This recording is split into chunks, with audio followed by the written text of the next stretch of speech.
The Flow Sports Radio.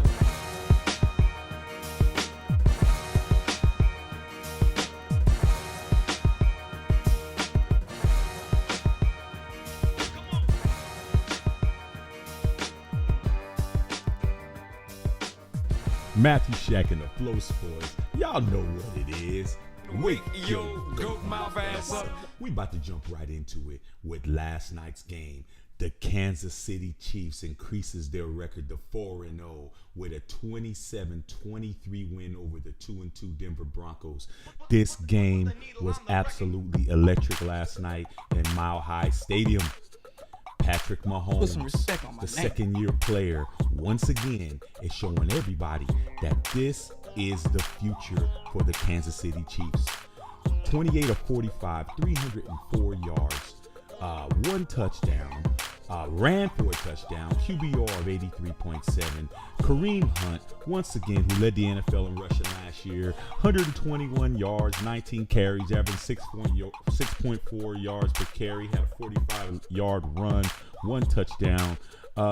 It was just a complete win by the Kansas City Chiefs, man. And I've been telling everybody about this kid, Patrick Mahomes, man.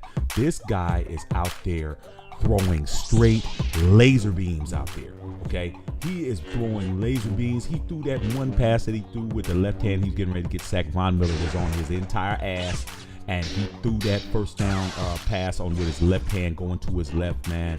This kid is a special kid, special talent.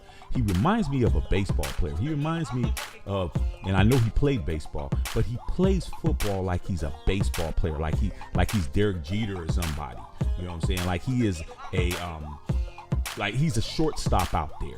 Like the way he's gunning the ball around, man. He's running around like you see Ozzie Smith when he used to play in that position, or any great infielder who was very active. He plays like that, man. On the other side of the ball, the Denver Broncos, Case Keenum had a very, very good game.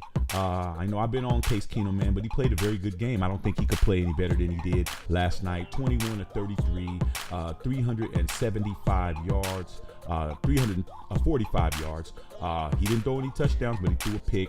That's why his QBR is 25.4. Philip Lindsay, the young, dynamic, fast little running back guy who looks like he's running track out there. Philip Lindsay, 12 carries, 69 yards, 5.8 yards a carry, blah, blah, blah, and all that stuff we don't care about. But look at the rest of the numbers, man. It was pretty pedestrian. Travis Kelce for the Kansas City Chiefs had a good game. But this boiled down to bad refereeing. The referees at the end of the game admitted that call that they missed the clock going down to zero, and it did. Patrick Mahomes actually was at zero before he hiked the ball, and they admitted it after the game. But I still think that the Chiefs would have won that game. I picked the Chiefs to win. Chiefs are a very formidable team, as I've been saying here on the show. And y'all better understand, man. Y'all better understand. These referees, you ain't going to care until the referees does something to your squad. Once they do something to your squad, you'll get it at that point. It'll make a whole lot of sense when your team is on the losing end of a bad call. And it's going to happen. Trust and believe that. We're going to keep it as we move the damn chains, because that's a touchdown. You already know. The next game, the Sunday night game, this game was amazing. The Baltimore Ravens go 3-1 with a win over the Pittsburgh Steelers, which is 1-2-1, 26-14. And I don't know if I can believe what I'm getting ready to say. Joe Flacco balled his ass off. Okay, 28 of 42, 363 yards, 2 touchdowns, no picks, sacked twice, but he had a 62 QBR. Okay, and then on the other side of the ball, Ben Roethlisberger.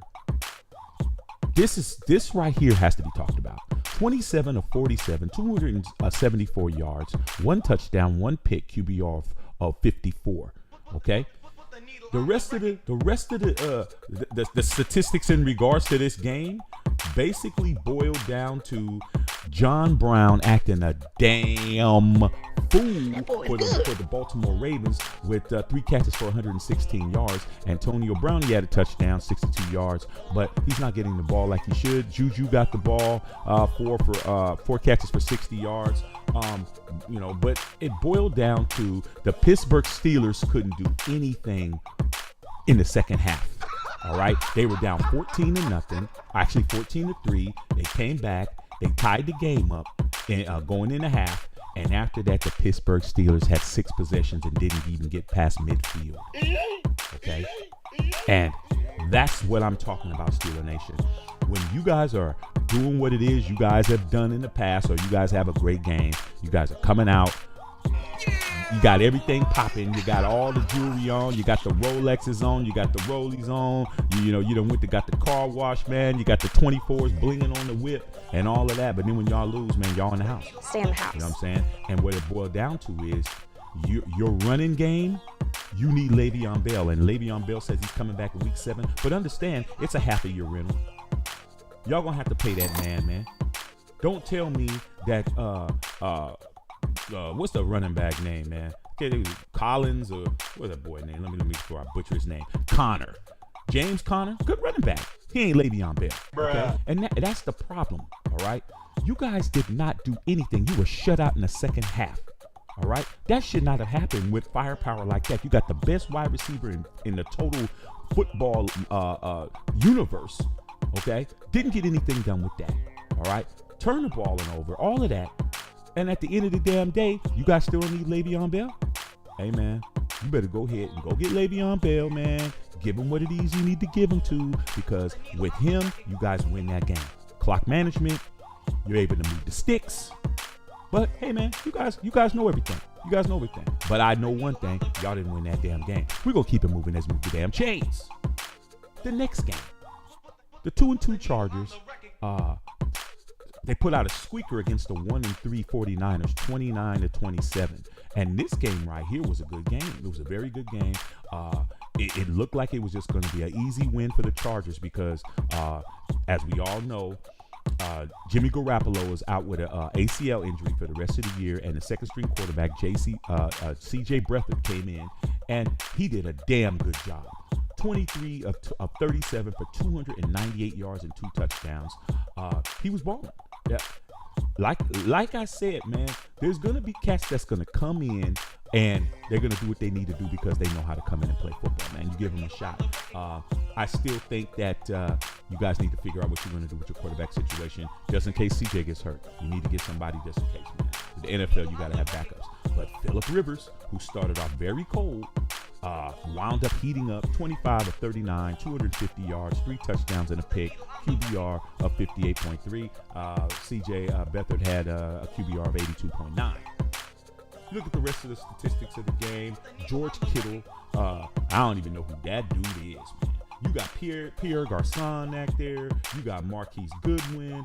But George Kittle acted a fool for the 49ers. I don't know who he is, but he had 6 catches for 125 yards. I know that. And at an 82-yard touchdown.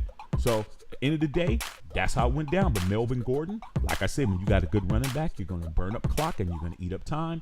15 carries for 104 yards. And that's what it boiled down to. San Francisco, you got your Niner Empire. You should be very happy that your team is playing hard. But at the end of the day, y'all didn't get the dub, man. And that's what we talk about here. We talk about who getting the dub, who ain't. The next game as we move the damn chains, because that's touchdown, as y'all already best know. The next game, 3-1 Saints, 33-18 over the 1-3 Giants. Eli Manning, like I said before, he didn't get enough done. 31 of 41 for 255 yards and a pick. No, he didn't have any picks. Okay, I'm so used to saying picks that he normally has a pick, but he didn't. He QBR 59.3. But Drew Brees, once again, he had a good game, but Drew Brees did not throw for a touchdown. That's weird. Okay, to score that many points, Drew Brees 18 of 32, 217 yards, no touchdowns, no interceptions, was only sacked once. That's weird right there. That's weird. But he's about to break Peyton Manning's all-time record his next game with over 71,000 yards passing. He's 200 yards away from doing that. Alvin Kamara, that's the reason why. Adam Kamara had 3 touchdowns, so Drew Brees didn't have to do anything. Kamara, 19 carries, 134 yards, and 7.1 yards a carry, 3 touchdowns, and a touchdown run of 49 yards. You look at Saquon Barkley, My rookie of the year, 10 carries for 44 yards. He didn't get the ball enough. He's averaging 4 yards a carry. He had a 28-yard run. What did Odell Beckham Jr. do? Odell had 60 yards catching, and it's all right. No touchdowns. What did New Orleans do? Didn't do much on the passing side, as I already said. But the key is when you got a good running game, you're gonna burn up clock. You got Alvin Kamara, 134 yards, 3 touchdowns. You're gonna win that game, man. That's how it's gonna go down. That's football. That's the National Football League as we see it today. You burn clock and you score on every possession you can, and you win the game. The next game that we're gonna talk about is the Seahawks and the Cardinals, man. Seahawks 2-2, Cardinals 0-4. Cardinals is boo-boo, you know what I'm saying? But they got a good future. Josh Rosen, I'm gonna start with him. Played pretty good as a rookie. 15 of 27 for 180 yards and a touchdown, man. They're in rebuilding mode. They're not going to do much. And then the Seahawks did the damn thing. But the bad part about it was that Earl Thomas broke his leg for the second time in 3 years. Earl Thomas. Now let me tell you guys something. Here on the Flow Sports, we're aficionados over here. Okay. We pay attention to what's going on. We talk to other people. We talk to the fan bases. We talk to people like yourselves who's watching this show who know football. But we know football, all right? So as well as Khalil Mack is playing, all right, and we'll get to him, all right, as well as he's playing right now, I guarantee you the majority of you guys would say that he is the highest ranked defensive player in the National Football League. You would be absolutely wrong. Hell no! The number 1 rated defensive player in the National Football League up till last Sunday was Earl Thomas. Hell no! Okay? Statistically.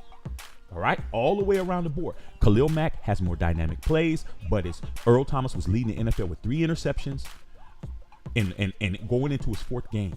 All right? Tackles, user rate, and all of that. Okay? And I'm going to tell you this right now. Him breaking his leg, that shows why these NFL players are not showing up to camp without that bag. Okay, it shows why Khalil Mack did what he did against the Raiders. Okay, it's showing why Le'Veon Bell's doing what he's doing against the Steelers.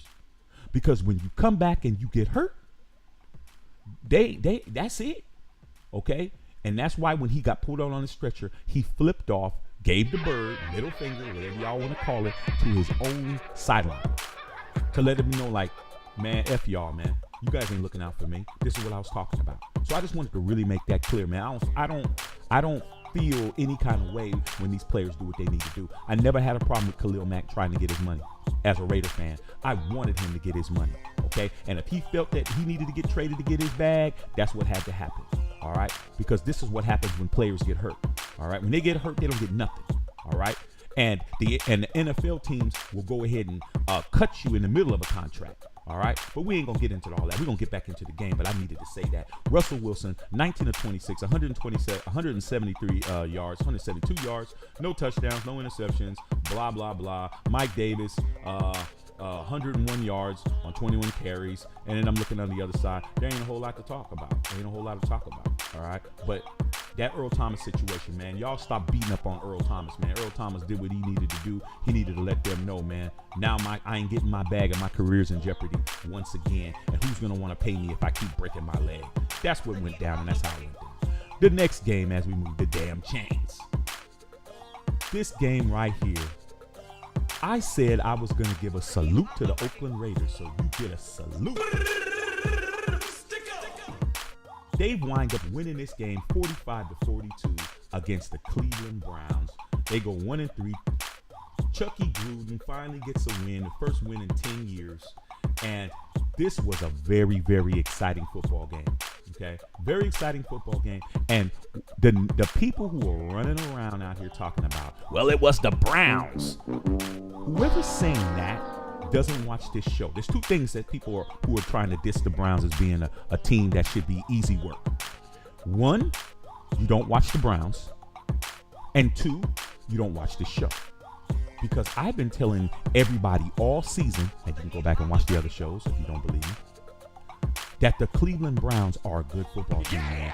I watch those guys play every Sunday. Okay, and the reason why I watch them play every Sunday is because they're one of the most exciting teams in football, without question. All right, and Baker Mayfield. I'm gonna start with Baker Mayfield, man. I'm not gonna start with Derek Carr. I'm gonna start with Baker Mayfield. Baker Mayfield, first pick in the NFL draft. okay, who less than 6 months ago was running around Oklahoma University, running around there out of drinking beer bongs at toga parties. Get his first start and threw 21 of 41 for 295 yards, 2 touchdowns, and 2 picks for a QBR of 58.2. He put up 42 points, man. His team led by him put up 42 points against a professional football franchise, and that's all that really matters. Okay, Nick Chubb, okay, he wound up having 3 carries for 105 yards, 35 yards average, had a 63-yard run, had a 40-yard run, had 2 touchdowns. Carlos Hyde, 22 carries for 82 yards. They almost had they had 200 yards rushing like it was nothing, and 3 touchdowns. Okay, plus Baker Mayfield threw for 2 touchdowns. That's 5 touchdowns, man. All right, it was absolutely ridiculous. All right, now let's get to the Oakland Raiders, man.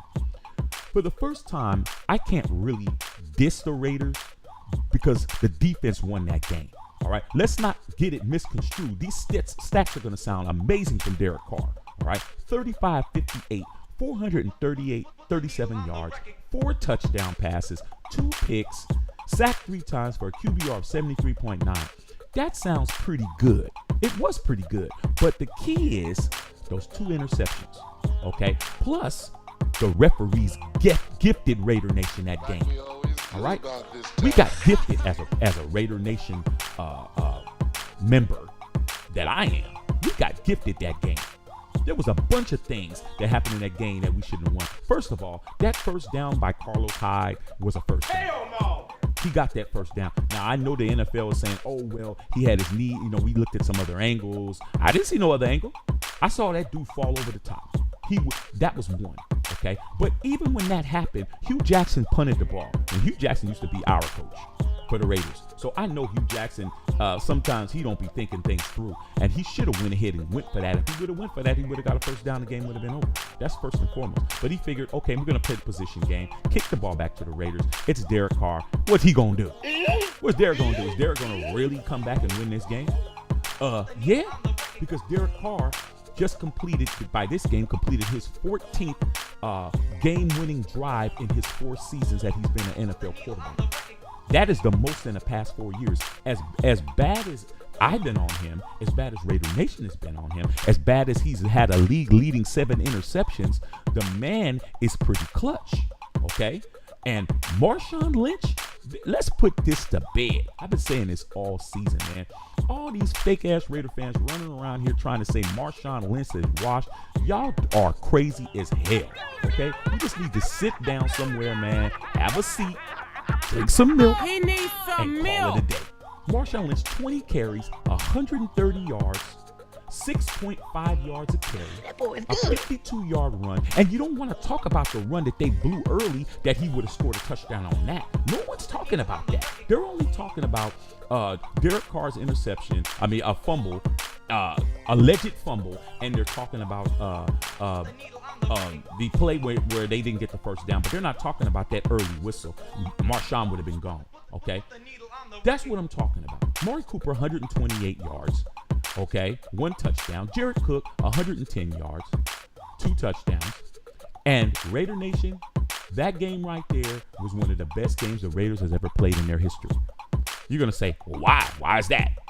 Because it was the first time, it's only the second time in the history of the Raiders that they had a 400-yard passer, a 100-yard rusher, and 2 100-yard receivers in the same game. It's only happened one other time, and that was against the Denver Broncos in 1964. Okay? That game is a game that's going to go down in Raider history. All right? But Raiders still suck. Let's understand that. They still a bad football team. Okay? And they should have lost that game. But I'm happy as hell they didn't lose it. All right? But understand, these referees, man, those 2 fumbles that Baker Mayfield, that cost them. But Derek Carr fumbled that ball 1. 2, that was a first down. Okay. 3, they blew the whistle early on Marshawn. We can go on and on and on and on. But let's see what Chucky does now. Let's see what he does now. All right. And if I hear him say one more thing about Khalil Mack, oh, he got another strip sack. Wow. If I hear one more thing about him talking about Khalil Mack, man, I'm going to jump off a cliff, man. We're going to keep it moving as we move the damn chains. The next game. The Jaguars bounced back with a 31-12 win over the 1-3 Jets. Blake Bortles, 388 yards, 29 out of 38 for 2 touchdowns. And it was just pretty much a debacle at that point for the Jets. Sam Darnold, rookie quarterback, he had a game that he should have been better at. 17 of 34, 167 yards, 4 for 9 on pass attempts, 1 touchdown, no picks, 3 sacks, all that other stuff that nobody gives a damn about. And then if I look at the rest of the stats, they're not even worth reading. You look over here on Jacksonville's side, nothing really to report outside of the receiving. D.D. Westbrook, 130 yards. Dante Moncrief, 109 yards in receptions. And that's why Blake Bortles got busy. Okay? It basically came down to that, man. Straight blowout. It was a straight blowout. And hopefully Jacksonville will get their act together and stay on point. The next game as we move the damn chains, because that's a first down. You already know. You know this already. Tom Brady and the Patriots. 38-7 over the Dolphins, man, who were 3-0, man. This game was a surprise to me. I knew the Patriots were going to win, but I said that the Patriots were going to cover because I've been watching the Dolphins, man. And my boy out there in Australia, Rick Scott, the Skull brand and all of that good stuff. I don't know what happened to your Fins, man. Your Fins, they just turned into something else, man. You know what I'm saying? They turned into straight guppies out there. Tom Brady, 23 of 35, 274 yards. 3 touchdowns, 3 picks. That's surprising. QBR of 79.8. And Tom Brady's going to do what he does. He's going to continue to showcase why he is, without question, either the greatest quarterback of all time or the second greatest quarterback of all time. It all depends on your perspective, man. But that dude is no joke. Sony Michel, their running back, 112 yards. Man, it just boils down to that, man. It just boils down to that. You look at the receiving core. Gronk had a decent game, 4 catches for 44 yards, no touchdowns. But when you look on the other side, Ryan Tannehill, he had a crappy ass game. 120. How many total yards was it? 116 total yards for Miami passing with 2 quarterbacks. Brock Osweiler came in, 4 or 5 passes, 35 yards. Ryan Tannehill, he didn't do nothing. Ain't do nothing. Ryan Tannehill, 11 for 20, 100 yards. Man, you ain't winning like that in a pick. They didn't do nothing. Frank Gore didn't really do nothing. 41 yards rushing. The receiving core, they didn't do nothing, man. They ain't do nothing, man. These football games is gonna wake you up or put you to sleep, man. And unless you were a Patriots fan, man, that was a boring ass game, man. But they did what they needed to do. The next game, as we move the damn chains, the Texans win 37 to and the Colts 37-34 over the Colts. Andrew Luck for the Colts, who's been playing very well. 464 yards. He's a comeback player of the year. 464 yards, 4 touchdowns. But one of my favorite players, man, who I've been telling you about, who I've been telling you guys about since last year, Deshaun Watson, 375 yards, 2 touchdowns and a pick with a quarterback rating at 87.0. I love Deshaun Watson, man. This dude is a straight talent, man. He is going to be an amazing quarterback in this league. But Andrew Luck did what he needed to do. 4 touchdowns, no interceptions, 463 yards, 64 yards. T.Y. Hilton had 115 yards for them. DeAndre Hopkins, thank you so much, man. I've been having a very hard time dealing with the fact that DeAndre Hopkins hasn't been playing well. He had 10 catches for 169 yards. Kiki Kute had 109 yards. And just looking around the rest of the situations, it basically boiled down to a barn burner like that, man. Those are the kind of shootouts that the NFL wants to have. That's why you're seeing all these high-scoring games that's going down. It's just going down in a bad way when it comes to that. So the next game, as we move the damn chains, because that's a first down. You already know. The Eagles laid an egg, man. I don't understand what happened. They wound up losing to the Titans 26-23. Carson Wentz, as you guys already know, one of the cats that I keep my eye on, 33 of 50 for 348 yards and 2 touchdowns. But on the other side of the ball, Marcus Mariota had a very good game. I was concerned about him. If you remember a couple of shows back, there was some rumblings that he might have some injuries in regards to his arm that might be life-threatening. But at the end of the damn day, it turned out to be just fine. And with 344 yards with a passer rating of 63.0. Man, that's what I'm talking about right there. That's how it goes down. Like I said before, hey, man, I don't know what's going on with the Eagles, man. I don't know what's going on, man. But this is not the way I envision the Eagles to play. I envision the Eagles to be like playing like how the Rams are playing. We're going to get to them. But I just don't understand what's going on, man, out there, man. I don't get it, man. You guys better try to get that Philly special on the rest of the damn team and throw some special sauce on this entire football team, because right now, man, you guys ain't looking too good. All right?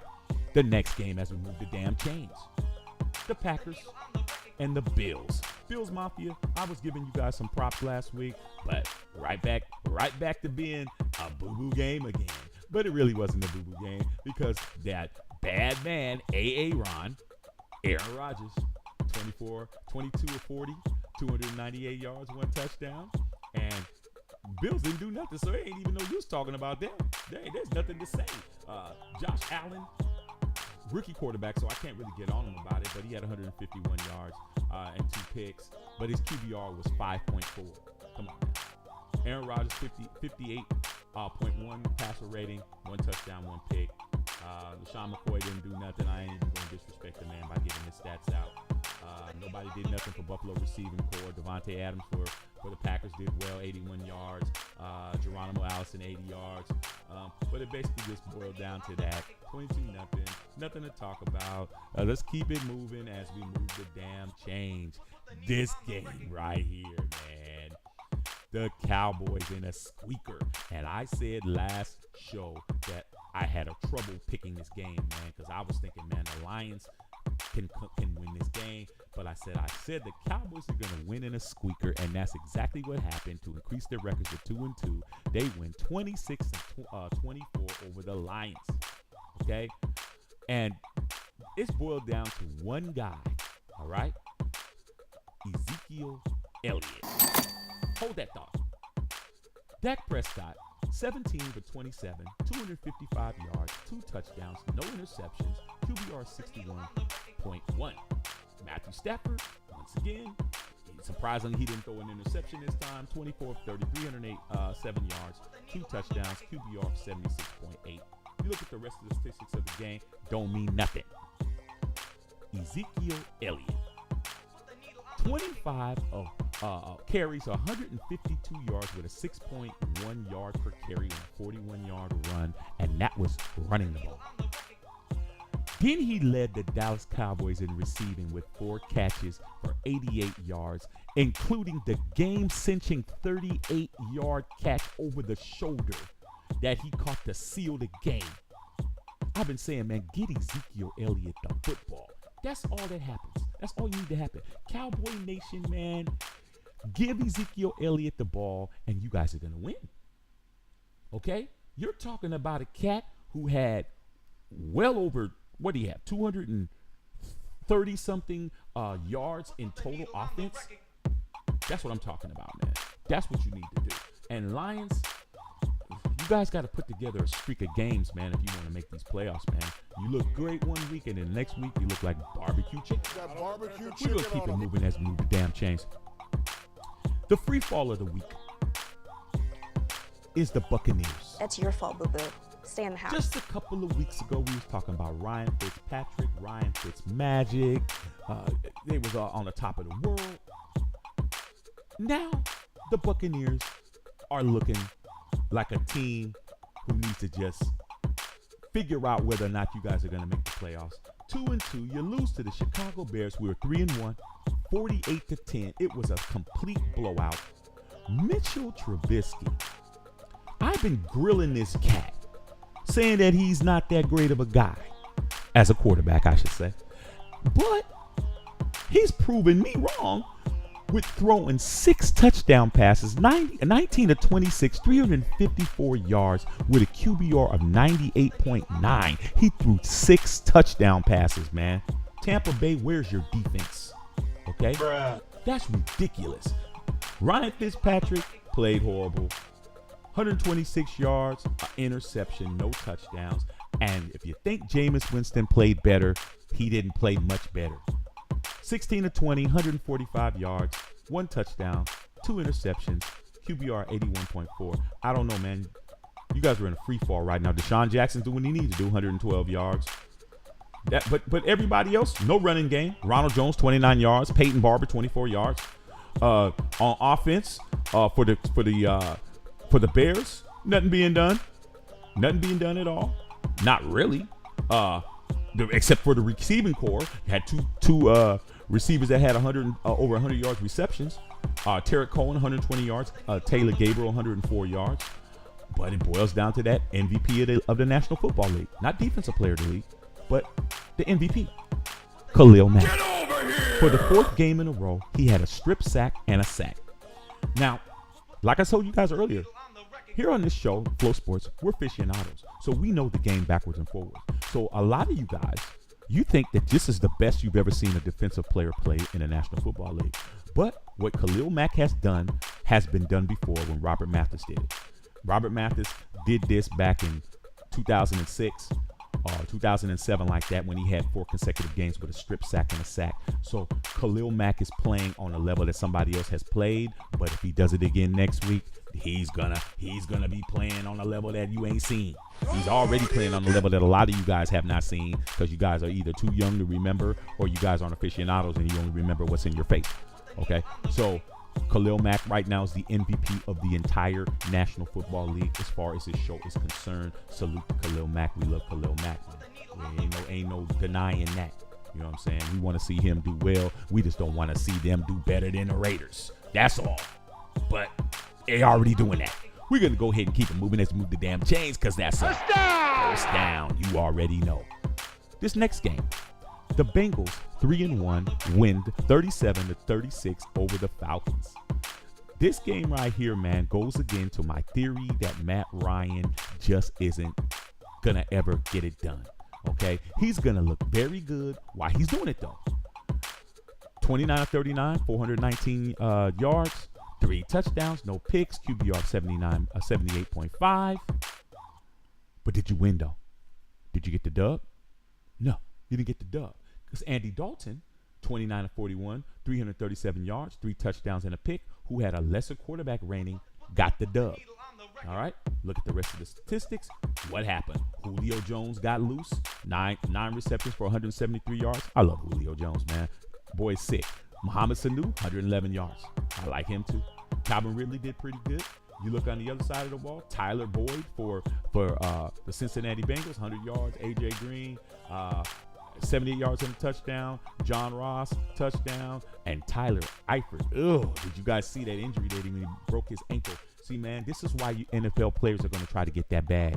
Okay? They're going to try to get that bag. They're not going to be playing around trying to play this the money game. Is like, I'm gonna sit my ass out and kick it, and that's what Earl Thomas should have did. He should have just went ahead and just stuck it out until he got a bag.